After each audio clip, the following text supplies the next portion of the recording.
I'm just a boy, too young to be sailing. I'm just a boy, and I'm so frightened of failing.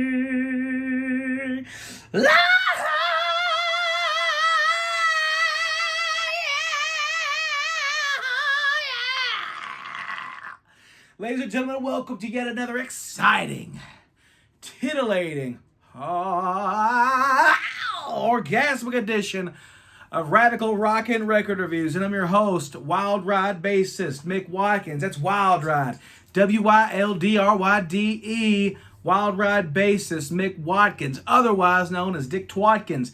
And today, guys, on today's episode I just threw together very quickly and totally unplanned, because today, I'm sitting around doing my shit. Today, my band Wild Ride released our debut official music video for a title cut off our upcoming release, Gasoline Alley, which is now on this channel, the Mick Watkins YouTube channel. So go on there, click the Wild Ride Gasoline Alley video, and let it fucking blow your mind. Let it turn your brain into mush. Like the little Buddy Cupford kid on Halloween 3, Season of the Witch, when he puts on the pumpkin mask. If you watch the Wild Ride Gasoline Alley music video, your brain will probably turn into snakes and crickets and fucking all kinds of vermin and nasty rats and shit and insects. But anyway, blah, blah, blah. But yeah, it's true. Go check out the video. But anyway, so I'm sitting here and I'm chilling out. And earlier I get online and I see that today, November 10th, is the 40th anniversary of two albums that I absolutely love, that I absolutely adore, and that have been a huge, huge part of my, my musical upbringing as a kid, as a fan. And I'm talking about 40 years ago today, November 10th, 1981, my two favorite bands of all time released two milestone records in both their careers. Okay? If you watch this channel for a while, if you know me, you know my two favorite bands of all time, the two bands that influenced me the most in life and in music and style and blah, blah, blah, is Kiss and Motley Crue. Okay? November 10th, 1981, Motley Crue released on their own Leather Records, which later on in 1982, Elektra remastered this and released it on Elektra Records. But in 1981, Motley Crue released their debut album, Too Fast for Love, Too Fast for Lovin', baby. Too Fast for Love, dude. The debut Motley Crue album that I absolutely fucking love. And if you've watched my Motley Crue ranking the albums episode, which was way back to a year and a half ago, it was actually the very first episode of Radical Rockin' Record Reviews I ever did. It's kind of cringy and not very good and kind of stupid. I've debated on deleting it because I hate it. But then I thought, nah, everybody's got to start somewhere. So, right there. But anyway, if you watch the Motley Crue ranking the albums episode that I did, you will learn that Too Fast for Love is my all-time favorite Motley Crue album and is honestly one of my favorite albums of all time. So November 10th, 1981, Motley Crue released Too Fast for Love.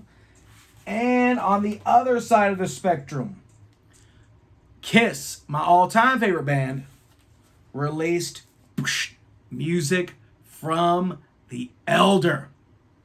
Okay, so you look at that, two polar opposites by two bands that are very, very similar. Check it out. Kiss, music from The Elder. Motley Crue, Too Fast for Love. You got one album, the beginning, the young beginnings of a band. A band that had been thriving and kicking all kinds of ass in the streets of Hollywood, California. Selling out the Whiskey A Go-Go, the Roxy, the Troubadour, Gazzarri's, the Starwood, all the legendary LA clubs of the early 80s, LA metal. I'm not going to call it glam metal or hair metal because, dude, this, which really I don't think Motley Crue is a hair metal band anyway. There's nothing hair metal or glam about it. Well, there's a lot of glam, 70s glam influence on this. Okay? You got the Sweet, you got Slade, blah, blah, blah. But there's nothing hair metal or really too glammy about this at all, except for its influences. But yeah, you have one band beginning their career. Okay?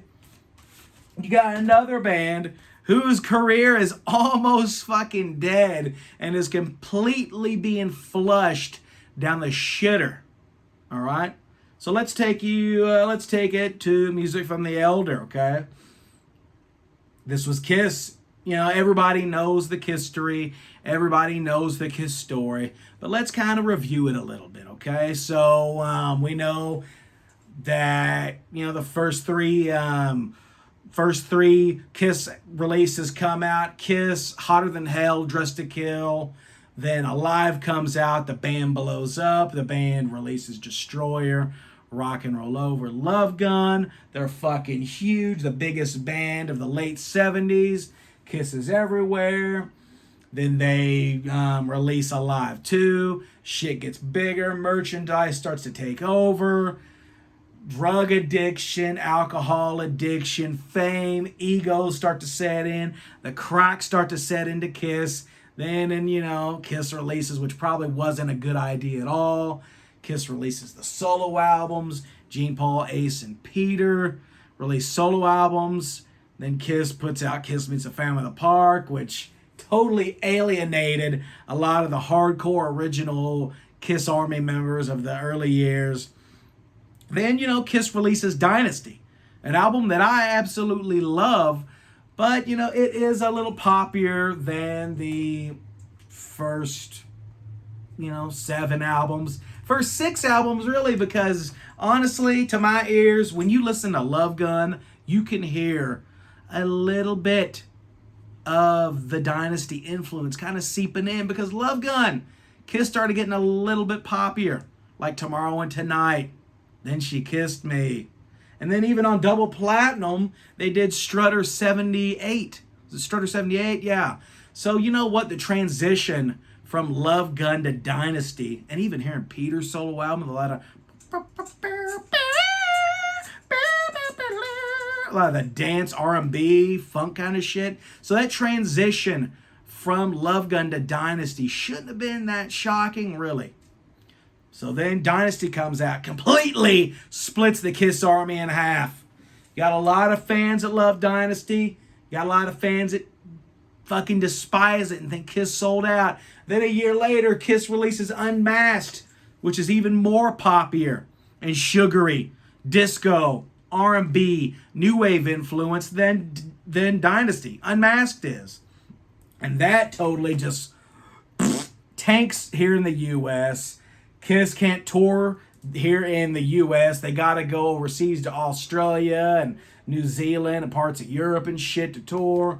They're a huge success over there. But in the U.S., Kiss is fucking dwindling, man. The fan base is dwindling and dying. You know, you got to think 1980.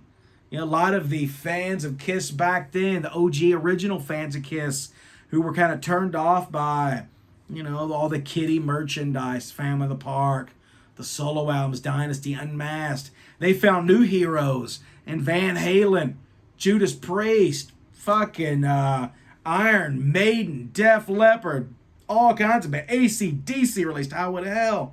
Just crazy. So then, you know, 1981, Kiss comes back home. Eric Carr's now in the band, a thunderous, badass drummer. The Fox, Eric Carr, is now in the band.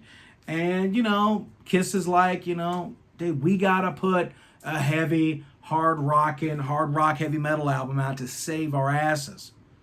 Because the successes of Destroyer, Kiss brings back Bob Ezrin. And they think Bob Ezrin can help them.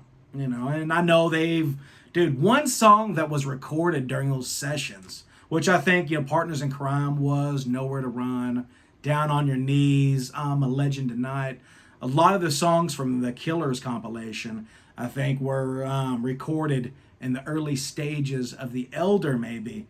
But then Kiss also demoed up a badass song that was supposed to be on the album that eventually turned into The Elder called Deadly Weapons. Okay, if you've never heard Deadly Weapons, get your ass on YouTube and search up for Kiss Deadly Weapons demo. Excellent song. But anyway, so Kiss hooks back up with Bob Ezrin, and Bob Ezrin just got off the successes of Pink Floyd's monumental, huge album, The Wall, an album that I love, probably my favorite Pink Floyd album. And Bob Ezrin says, you know what, guys, no. Doing a hard rock, heavy metal album in 1981 isn't the answer. We need to do a concept album, okay? So Gene Simmons, being the big comic book geek and nerd that he is, was like, well, you know, Bob, I've got a comic book, a short story that I've been writing based on this fictional group of characters called The Elder. And I remember hearing that Bob Ezrin kind of read through Gene's little short stories in his screenplay and said, you know what, Gene, that is a magnificent, groundbreaking idea. Kiss should record a concept album telling the story of The Elder. And through that, Gene and Paul, Bob Ezrin's got a huge cocaine phase going. He's all fucked up. Ace is probably doing all kinds of cocaine and drinking and sniffing glue. Gene and Paul are going crazy because their band is floundering and almost dead DOA. And in the middle, poor Eric Carr is probably like, what the fuck? This is not what I expected this album to be. But you know what? The Elder comes out and it completely fucking tanks, okay? The album is a complete failure, a complete departure from the Kiss sound, the original Kiss sound. There's an awesome gatefold, and people fucking hate it. People fucking hate it. Now, I didn't hear this album until, 15 years later. I didn't get in this album until 15 years later. And going into this album back then, I remember, because I used to have a book that I got, I think for the Christmas of 1997, I got this book for Christmas. It was called Kiss Revenge is Sweet, okay? And it was a book that some dude wrote chronicling, however you say that word, whatever, telling the Kiss story and the Kiss legend. And I remember just being glued to that book. And it had each album, and it went into depth about each album, the recording of it, the chart success, the success it had with the fans and the audiences and the critics. And I remember just reading The Elder and looking at all the awesome pictures of them in their weird short hair and their kind of new wavy, new romantic looking medieval outfits. And I just remember thinking, God, this is going to be fucking weird. I cannot wait to hear it. So I remember back then, you know, I would go to my dad's house every weekend. And every week my dad loved music, like you guys know on the channel. You've heard my stories about how big of an influence my dad was on me and my music. So, I don't know. So anyway, so you know my dad was a huge influence on me. So every weekend, I guess because my dad loved me finally having a love for music, you know, he would buy me a Kiss CD. Every weekend I would go to his house, and he would take me to Walmart or Circuit City, usually both those places, you know, Camelot Music in the mall, NRM here in Louisville, Kentucky. He would buy me a Kiss CD. And I remember, if I'm not mistaken, The Elder was the final makeup album that I purchased. And this was in the 90s. So it wasn't a record. It was actually on this CD, the 1997 remasters. And I remember getting the CD and just staring at it, being like, after reading that book, Revenge is Sweet, man, I know this album's going to be fucking weird. I know it's going to be weird. I remember I took out the booklet and, you know, looking at the booklet and stuff, going, wow, this is crazy. And I remember that night, after buying this CD at Circuit City, me and my dad, my brother Nigel, went to dinner on a Sunday night. Went to Long John Silver's. And I remember sitting there at Long John Silver's eating my fish and chips meal, dipping my delicious golden French fries into the tartar sauce, drinking my Coca-Cola or Pepsi, whatever the fuck it was. And I remember just staring at this CD case, staring at the track listing, the weird artwork, and thinking, man, I can't wait to get home, put this CD into my CD player, and go on a fucking journey, go on an odyssey, you know. Because this was like on a Sunday night. I had to go back to my mom's house because school was the next day. So, I remember getting home to my mom's house, walked in, my mom asked me how I was doing, blah, blah, blah. Mom, I'm doing good, blah, blah, blah. I could not wait to get to my bedroom. Shut the door, turn on my black light, and just zone out into my own world and listen to the Elder. And man, I remember thinking, God, this album is fucking bizarre, dude. And honestly, some of it freaked me out, dude. Like the chanting, it's or however it goes, kind of freaked me the fuck out. I remember being a little freaked out by Only You and Under the Rose especially. Sent like an eerie chilling through my veins and my body. I was kind of spooked out, I remember. Laying down on my floor in the bedroom, reading the booklet and reading that Kiss Revenge's Sweet book. Just totally getting immersed into the Elder. Under the Rose freaked me out. Then it went into Ace Frehley, Dark Light. The Mr. Blackwell. Mr. Blackwell. Those weird kind of sounds of the blades. Mr. Blackwell. All that fucking weird, creepy shit. I remember, and then at the end of I Believe in Me. And then Morpheus, you have been summoned here to offer your judgment on the boy. Do you still deem him worthy of the fellowship? Well, I certainly do, my lord. As a matter of fact, I think you're gonna like this one. He's got the light in his eyes and the look of a champion. A real champion. Oh, yeah. Hearing the old man and Morpheus talk freaked me the fuck out, dude. So yeah, all in all, gotta say I love music from the Elder. Weird ass fucking album. Fanfare. Pretty pretentious. Kind of goofy. This album is ridiculous. It's fucking ridiculous. But you know what though? I love ridiculousness. I love Kiss. And I love fucking cheese. And that's what this album is. It's cheesy as fuck. But I love it, dude. It's pretty ingenious, really. And honestly, I would not have minded if Kiss continued down this path and put out, was it supposed to be Music from the Elder 2, Gods of War or some shit? That would have been fucking cool in my book. Just a Boy. Ridiculous, goofy, corny. I enjoy it. I really enjoy that song. Odyssey, from a far off galaxy, I hear you calling me. We are hauled in Odyssey. There's a child in a sundress looking at a rainy sky. There's a place in a desert where an ocean once danced by. Crazy goofy. Odyssey's cool, even though it's kind of, if it came on while I was cruising with somebody in the car that wasn't into Kiss, I'd probably get maybe a little bit embarrassed by that song, Odyssey. And I'd feel really, like, yeah, it's Kiss. Then I'd probably get the usual, oh, Kiss sucks. I'm like, fuck you, man. No, they don't. Kiss is amazing. And then it goes into Only You. Dude, the first true banger on the album. Fucking love Only You. Only You. Ah. Bum ba no na na no na na bum ba no na na ba only you. Got some excellent bass playing by Gene Simmons. Love it. Under the Rose, I love. So spooky and atmospheric and dark and creepy. And wow,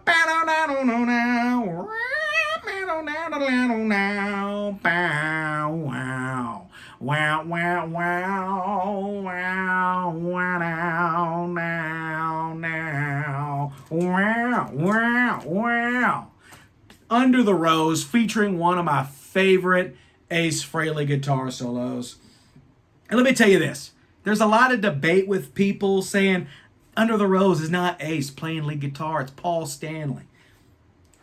If you think that, you're fucking wrong, dude.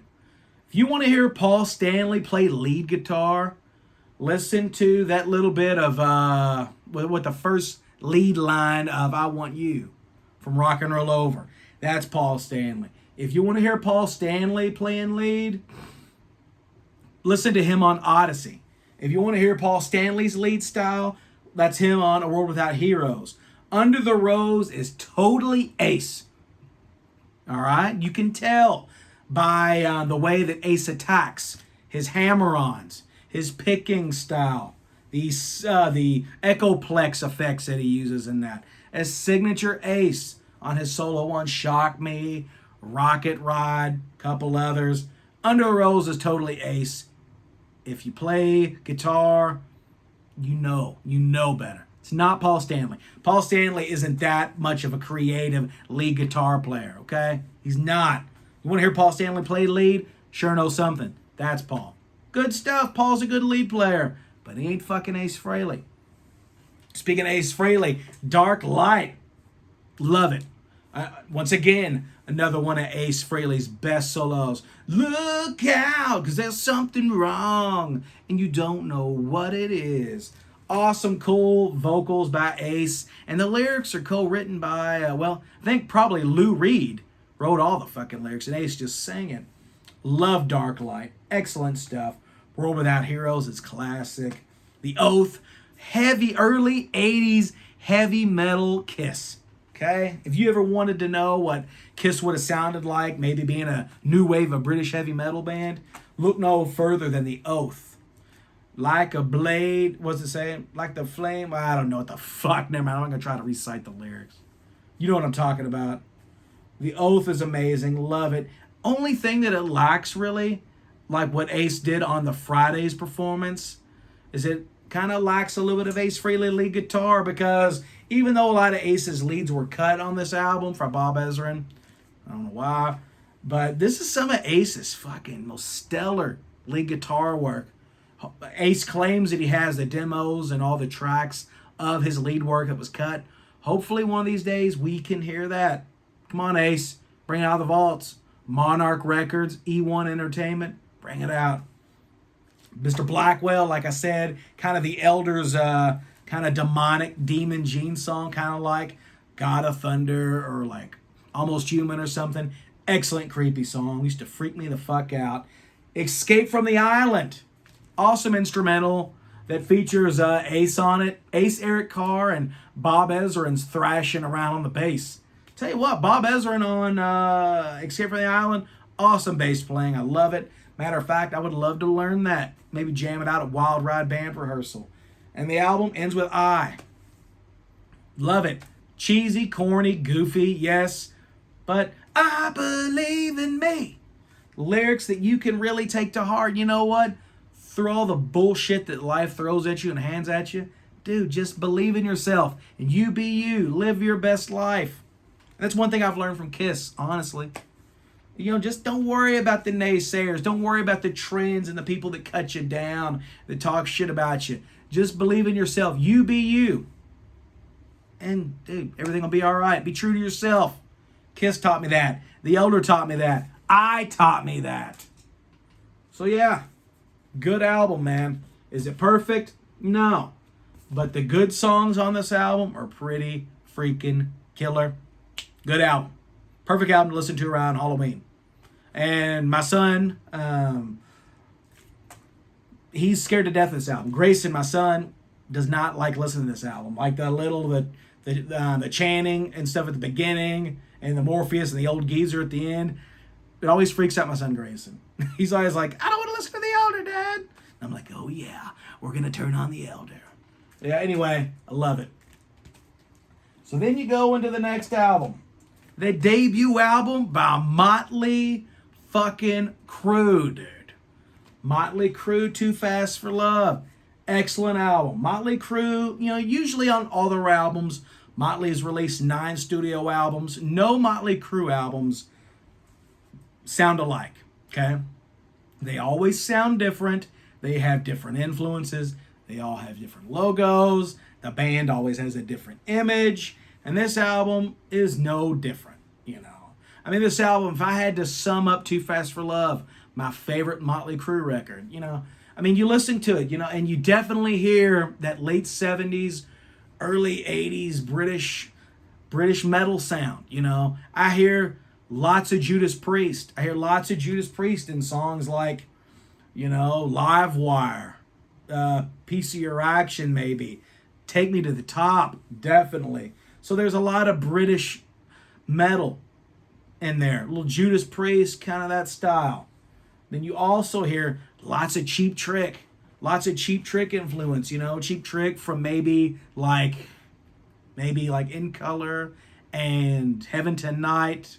Kind of got a lot of the Robin Zander melodies, a lot of the Rick Nelson songwriting influence. And then you also hear lots of kind of early 70s British glam. There's lots of T-Rex influence. Slade, Sweet, David Bowie. The other night I was listening to the Slade album.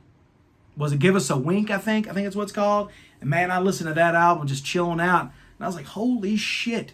Do I hear lots of early Motley Crue and Too Fast for Love influence on this album. Very cool stuff. Love this record. And it contains one of my all-time favorite photo shoots and images of any band. This. I mean, when I was a little kid, and I bought this album, I don't know. How old was I when I got this? I remember buying this for the first time at Walmart. Not on vinyl, but on CD, because I came up more in the CD age. And I remember, taking out the CD, taking out the disc, and seeing this at first. And being like, holy shit. That's fucking cool, dude. Just seeing that. I've always been into creepy things, horror movies, and seeing the pentagram and the candelabras and Vince Neil holding the sword to McMars's throat and Nicky raising the sign of the devil and with the smoke coming out of his hand and the skulls and shit all around him. Shit just blew my mind, dude. And because, I loved Kiss, I was like, dude, Motley Crue is like a younger, heavier, kind of more evil and more violent, a little bit more hip at the time version of Kiss. And I just fucking fell in love with this. This was not the first album that I heard of Motley. I remember first, getting, the first full album I got of Motley Crue was Theater of Pain. But nonetheless, I remember getting this CD, Walmart, taking it home. I had seen the music video for Live Wire on, what was that VH1 show that VH1 had back in the day? VH1's Rock Show. Very cool program. It was like the late 90s VH1 version of, was it Headbangers Ball or something. But yeah, I just remember seeing the Live Wire video on there. Completely fucking knocking me out. Mick Mars drooling the blood and Nicky Sixx beating the shit out of his bass. And then when Vince Neil takes those two plugs and lights them up and electricity comes and Tommy Lee's hitting his cowbell and stuff. I was like, dude, this band is so fucking rad. Motley Crue. My God, and just, and to me, whenever I first started playing bass back in the day, I started playing bass because the high school that I went to, the marching band, was needing a bass player. Okay, and a friend of mine threw my name out there. He said, yeah, Mick Watkins. He plays guitar. He might want to join the band and be the bass player. I never touched a bass until then. And honestly, at first, I was kind of like, playing bass. I was like, ugh. It seemed like such like a jobber thing to do. I wanted to be a lead guitar player. Shred like fucking Ace Frehley and stuff. But, I was like, you know what? Playing bass, it's okay. But then when I saw Nicky Sixx made bass playing look cool. I was like, holy shit. That guy plays bass. He's awesome. I want to fucking do that. Fuck guitar. I'll play bass. And I did, and, well, that's all she wrote, really. Nicky Sixx just made it so cool to be a bass player. Loved it. Tommy Lee, my all-time favorite drummer. Especially his playing on Too Fast for Love. You got Vince Neil's really kind of pouty, kind of Robin Zander-esque, snarl that he has. Awesome high-pitched vocals by Vince Neil. Also, just everybody on this album. Mick Mars, killer blues pentatonic lead guitar work, ooze it all over the fretboard. Every member of Motley Crue, to me, in my opinion, were at their peak as musicians and players on this album. Love it. Fucking love it. Such a great album. So good. I mean, and lots of people, I've heard lots of like interviews, people say that back in the day, like Nikki Sixx was a shitty bass player. And I'm like, dude, okay, well, this was written and recorded back when Nikki was a shitty bass player. Dude, this is Nikki's best bass playing. I love a lot of octaves and some of the climbs and the cool kind of little like pentatonic runs he does. This is a huge influence to me as far as bass player. Oops, I'm kind of grabbing Vince's balls. Sorry, Vince. I'll try to hold it a little lower. But yeah, Nikki's not a shitty bass player. Great fucking melodic, cool, in the pocket. Bass playing was all over this record, and I love it, dude. I mean, you got Live Wire. Classic song. Classic song. I'll either break your face or take down your legs. Get my ways at will. Go for the throat, never let loose. Going in for the kill. Awesome, cool lyrics that later the PMRC fucking targeted and made a big deal about that. Come on and dance with the cowbell. Come on and dance. Love it. That's very kind of early 70s British glam. Slade. Sweet influence, Merry-Go-Round. Public Enemy #1. That could have been like a Cheap Trick song, dude, on like In Color. Or maybe the first album. Or maybe even Heaven Tonight. Merry-Go-Round is awesome. Take Me to the Top. Full-on early 80s heavy metal. I could hear Judas Priest doing that on maybe like, I don't know, Hellbent for Leather or some shit. Very cool. Then you got, Piece of Your Action. Love Piece of Your Action. What the fuck am I doing? Piece of Your Action's a great song. Starry Eyes, my favorite. Probably my favorite track on Too Fast for Love is probably Take Me to the Top or Starry Eyes. One of the two, but I love Starry Eyes. Especially that blistering lead that Mick's doing at the end, at the fade out, with a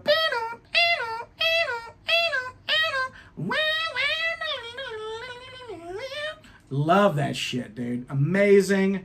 The title track, Too Fast for Love. Too fast for loving, babe. Too Fast for Love, and it closes out with On With The Show. Frankie died just the other night. Some say it was suicide, but we know how the story goes. Excellent stuff. My favorite Motley Crue album. In my opinion, one of the greatest hard rock heavy metal albums of all time. Love it. And then if you get the CD version, remastered version that Motley released on Motley Records back in the late 90s, this is 1999. It also comes with Toast to the Town, okay, that was on the original version of the Leather Records release of Too Fast for Love. Love Toast to the Town. Tonight, the Raspberries cover. Excellent, cool power pop stuff. That's another big influence on Too Fast for Love, is that 70s, early 70s glam power pop influence on songs like Starry Eyes, Merry-Go-Round, On With the Show, Too Fast for Love. Very melodic, cool, poppy stuff. And then it's got the Too Fast for Love with the When You're Young and Crazy, the alternate intro. I don't like that. I always skip that. Yeah, I'll stick with the re-recorded version. And then Stick to Your Guns, the final track. And and just like on Music from the Elder, you got to stick to your guns, because what's right for you ain't right for everyone. It ain't right for everyone. So growing up, listening to songs like and listening to songs like Stick to Your Guns, that's the kind of shit that molded my mind. And, that kind of made me the dude that I am today. And they said, you know what, Mick, you aren't going to be the most popular dude in school all the time. You're not going to be the most understood person in the world. Lots of people are going to rag on you for having long hair and for listening to rock and roll and dressing the way you do, painting your fucking fingernails, doing whatever you do. But you know what, Mick? Don't worry about that crap. Stick to your guns. I believe in me. And you know what? Everything will work out. And it fucking has. 20, 25 years later, here we are. I'm hanging out with you and I'm talking to you on this badass platform called YouTube, here on Radical Rock and Record Reviews. And you know what? Fuck all the naysayers. And fuck everybody that doesn't like music from the Elder. I mean, not really, but you know, if you don't like music from the Elder, that's okay. And if you don't like Motley Crue, that's okay. But I just wanted to get on here totally unplanned and discuss my love for two albums that are celebrating their 40th anniversary today. Kiss, Music from the Elder, Motley Crue, Too Fast for Love. Two great albums that, I've had lots of listening time with over the years and huge influences on me. So guys, I want to thank you for tuning in to Radical Rock and Record Reviews, 40th anniversary of Music from the Elder, Too Fast for Love. Thank you. Like it, subscribe to the channel, hit the notification bell if you haven't already, and check out my band Wild Ride, WILDRYDE on Facebook, official Wild Ride on Instagram. Check us out on Bandcamp, www.bandcamp.wildride.com, and check out the release today, dude. Perfect day to release it, totally unplanned. Wild Ride's debut official music video, the title track for our upcoming release, Gasoline Alley. If you love Kiss and you love Motley Crue, a lot of people that have watched the video have said it sounds a lot like something that could have been released off of Too Fast for Love or Shout at the Devil. So that's pretty fucking cool. That's a hell of a compliment for me. So guys, with that being said, I love you all. Check out Gasoline Alley. And in the comment section down below, talk to me about your thoughts on these albums. What you think about The Elder and Too Fast for Love. Do you think they suck? Do you think The Elder blows dogs for quarters? What? The comment section down below. Tell me which album's your favorite. What's your favorite track? What your first experience was like buying those albums. Did you buy them both back in 1981? Where did you buy them? Did your parents buy them for you? Did you have to cut the grass to get the money to pay for them? I want to hear your experiences. I love stuff like that, guys, because I'm a fucking geek. Cool, guys. Until next time, I will see ya later. Keep rocking and spin that wild ride, Gasoline Alley. I'll see you guys. Peace.